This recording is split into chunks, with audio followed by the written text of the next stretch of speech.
এমনিতেই লিগ ওয়ানে শিরোপার রেসে উত্তাপ কম, তার উপর পরবর্তী ম্যাচে মাঠে নামার আগেই যদি কোনো দল চ্যাম্পিয়ন হয়ে যায় তাহলে উপলক্ষ হয়ে যায় আরও পানসে। চলতি মৌসুমে প্যারিস সেন্ট জার্মের বেলায় হলো এমনই কিছু। লাহারভির বিপক্ষে মাঠে বসে চ্যাম্পিয়নশিপ উদযাপনের সুযোগ হারিয়েছে পিএসজি। ভক্তরা ভেবেছিলেন পরের ম্যাচে সারবেন সেই উপলক্ষ, কিন্তু তাও ভেস্তে দিল মোনাকো।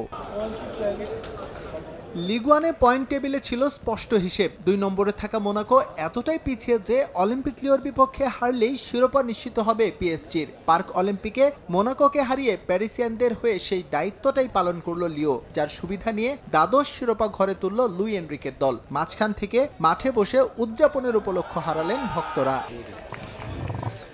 চ্যাম্পিয়নশিপ আগে নিশ্চিত হয়ে গেলে সাধারণত লিগের শেষ ম্যাচে বিজয়ী দলের কাছে তা বুঝিয়ে দেওয়া হয়। সেক্ষেত্রে শেষের ম্যাচটি অ্যাওয়ে হলে আগের হোম ম্যাচে সারা হয় এই আনুষ্ঠানিকতা, কিন্তু পিএসজির বেলায় তা করতে হবে 2 ম্যাচ আগেই, কারণ 13 মে তুলুজের বিপক্ষে ম্যাচ বাদে বাকি দুটো ম্যাচই প্যারিসিয়ানদের প্রতিপক্ষের মাঠে। 40% বেশি গ্লো, বিশ্বের 1 নম্বর গ্লো ক্রিম, নতুন গ্লো এন্ড লাভলি।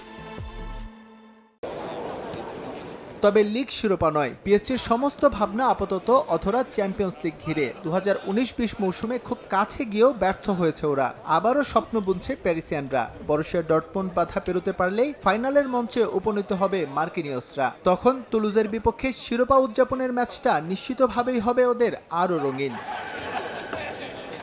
চলতি মৌসুমে দ্বাদশ লিগ ওয়ান জয়ের মধ্য দিয়ে শিরোপার অর্ধশতক পূরণ করল পিএসজি। সবচেয়ে বেশি 14টি ফ্রেঞ্চ কাপ দখলে আছে ওদের। সুপার কাপ আছে লিগ ওয়ানের সমান 12টি। সব মিলিয়ে ঘরোয়া চ্যাম্পিয়নশিপ পিএসজি জিতেছে 48টি। বাকি দুটি প্যারিসিয়ানরা জিতেছে ইউরোপিয়ান প্রতিযোগিতার মঞ্চে, যদিও সেগুলোর ভারিক্কি খুবই কম।